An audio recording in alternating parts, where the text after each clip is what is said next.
किस्त नंबर 4। काफ़ी घड़ियाँ अपनी नाकदरी पर आंसू बहाने के बाद वो रोना भी भूल गई थी। इसने खुद को तसल्ली देने की कोशिश की। झूठी या सच्ची, इसका फैसला इसने हालात पर छोड़ दिया था। इसने बेदर्दी से आंखें पोंछ ली थी। वॉशरूम जाकर बड़ी देर तक वॉश बेसिन से पानी के छींटे मुंह पर डालती रही थी, लेकिन आंखों की और नाक की लाली किसी सूरत कम होने में नहीं आ रही थी।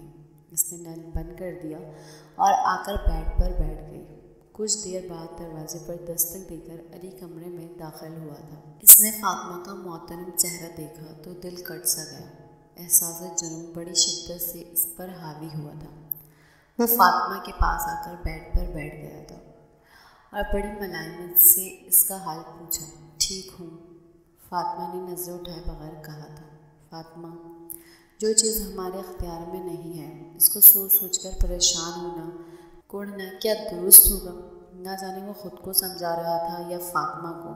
वो इस चीज़ का फैसला करने से कासिर था।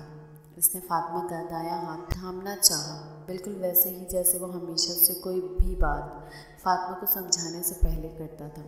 फातिमा ने एक झटके से अपना हाथ इसकी गिरफ्त से आज़ाद किया था और इसकी आंखों में आंखें डालकर बोली थी, ये सब ठीक नहीं तो क्या मुनाफिकत ठीक रवैया है? वो इतना कहकर बेड से उठी और कमरे से निकलती चली गई थी।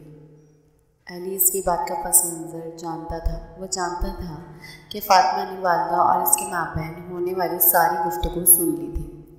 ढेरों नदामत ने इसे अपने हिसार में ले लिया था। अगले दिन भी फातिमा की आंख देर से ही खुली थी। इसने बेड पर लेटे लेटे ही कमरे का जायज़ा लिया। अली मौजूद नहीं था। इसने सुकून का सांस लिया और उठकर बैठ गई। घड़ी पर नजरें दौड़ाई तो देखकर हैरान रह गई।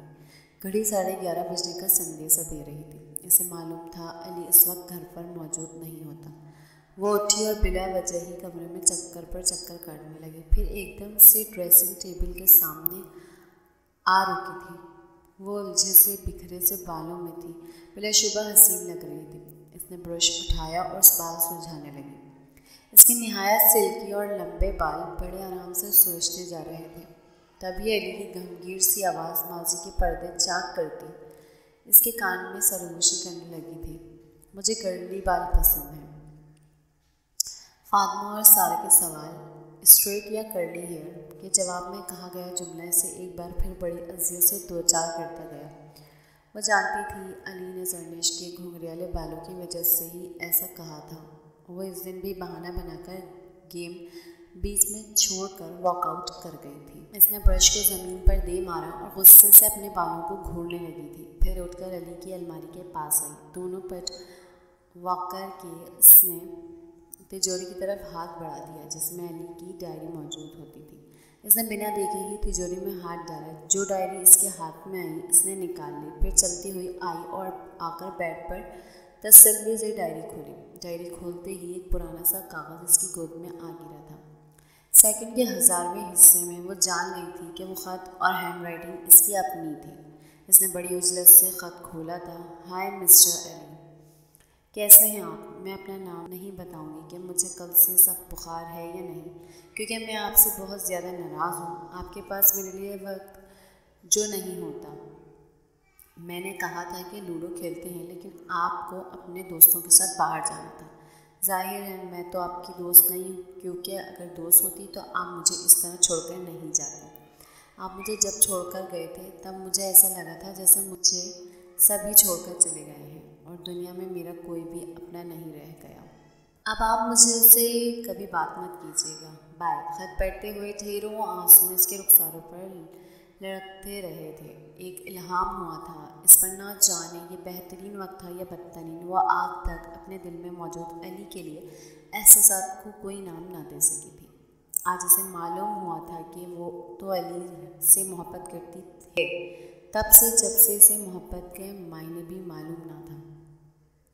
वो ख़त इसने अली को 7वीं क्लास में मिस जाहिदा के लेक्चर में बैठकर लिखा था और शाम में जाकर ख़ुद अली को पकड़ा आई थी।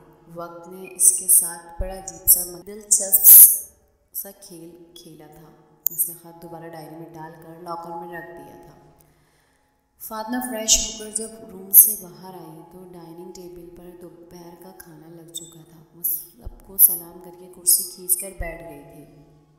अंकल, आंटी और सारा इसकी सोजो आंखें छुप नहीं सकती थी। फातिमा, जब तुम अपने घर थी तब तो एक लम्हे के लिए भी तुम्हारा दिल मेरे बगैर नहीं लगता था। हर वक्त यहाँ पहुँची रहती थी। मुझे खुशी थी कि चलो तुम हमारे घर आ जाओगी तो हमारा वक्त अच्छा गुजरेगा, लेकिन मैं तो तुम्हारी शक्ल देखने से भी गई। सारा ने इसका दिल बहलाने को गुफ्तगू की थी। बस मेरे सर में दर्द था। वो नहीं उसकी आवाज़ में मिनमिनाई थी। अकेली बैठी रहोगी सारा दिन तो सोचे परेशान करेंगी। सर में दर्द तो होगा ही ना। आंटी भी इसके लिए परेशान थी। मैं कल से कमरे में नहीं बैठा करूँगी, वो दासी से बोली थी। अंकल और आंटी खाना खाकर अपने रूम में चले गए थे। फातिमा और सारा ने मिलकर बर्तन समेटे थे। फिर वो दोनों लॉन में बैठ गई थी। फातिमा, तुम अली भाई के साथ खुश नहीं हो ना? तुम हमेशा से इनकी फ़ैन रही हो, इनकी दोस्त रही हो, अब इतनी चिढ़ क्यों? सारा के दिल में जो सवाल काफ़ी दिनों से चुभ रहा था, आखिर इसने पूछ ही लिया था। अली मेरे साथ खुश नहीं है, इसने दुर्खिला में नजरें दौड़ाते हुए कहा। वाह, इम्प्रेसिव यार। मतलब परसों तुम्हारी शादी हुई है, आज वलीमा है और तुम्हें पता भी चल गया कि भाई तुम्हारे साथ खुश नहीं है। सारा ने जलकर कहा था। सारा, वो आंटी से कह रहे थे कि फातिमा इमेच्योर है, वो मेरे साथ शादी नहीं करना चाहते थे। वो कह रहे थे कि अगर शादी ज़रूरी ही थी तो किसी और से करवा देते। फातिमा की आंखें भीग गई थी। सारा इस बात का मतलब समझती, यानी कोई भी लड़की होती, बस मैं ना होती, वो किसी और के साथ खुश रह सकते थे, मगर मेरे साथ नहीं। तुम ओवर थिंक कर रही हो फातिमा, ऐसा नहीं है। सारा ने फातिमा को दिलासा दिया था। तो फिर कैसा है? मुझे भी तो बताओ। मेरी और अली की सिचुएशन एक जैसी है, लेकिन मैं तो बस एक दिन रो धोकर चुप कर गई, मगर इनके तो गिले ही ख़त्म नहीं होते, इनकी तो उदासी ही नहीं जाती। फातिमा ने दुखी लहजे में कहा था। एक लड़की थी, इसकी आंखों से साफ जाहिर होता था कि वो किसी आदमी को बहुत चाहती है, लेकिन वो आदमी किसी और में इंटरेस्टेड, इसलिए इसने ये हकीकत खुद से भी छुपा रखी थी। फातिमा, जानती हूँ वो लड़की कौन थी? सारा ने प्यार से पूछा था। फातिमा ने सर सब बात में हिला दिया था। वो लड़की मैं थी। बिल्कुल, वो लड़की तुम थी फातिमा। अल्लाह ने तुम्हारी झोली में वो मोहब्बत डाल दी है जिसके लिए शायद तुमने कभी दुआ भी ना की। और ये कहें अली भाई, इनसे इनकी वो मोहब्बत छिन गई है जिससे जुदाई का तस्वुर इन्होंने कभी ख्वाब में भी नहीं किया होगा। फिर बताओ, तुम्हारी उनकी सिचुएशन एक जैसी कैसे है? तुम्हें तुम्हारी बचपन की मोहब्बत मिल गई है और इनकी मोहब्बत ने इनके साथ क्या किया?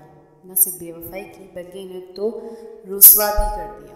अब तुम्हें चाहिए कि आगे बढ़कर इनका गम बांटो, ना कि हर वक्त रोनी सुनत बनाकर उम्मीद करो कि वो आकर तुम्हारे आंसू पोंछेंगे। इनकी मोहब्बत जीत लो, इतना तो तुम शायद कर ही सकती हो। सारा ने मुस्कुराकर पूछा था। फातिमा भी मुस्कुराती थी। इसने ज़ोर से सारा को गले लगा लिया था। मैं इनकी मोहब्बत हासिल करके ही दम लूँगी, इसने सच्चे दिल से अज़म किया था। अल्लाह तुम्हारा हामी और नासिर हो। सारा ने भी दिल से दुआ दी थी।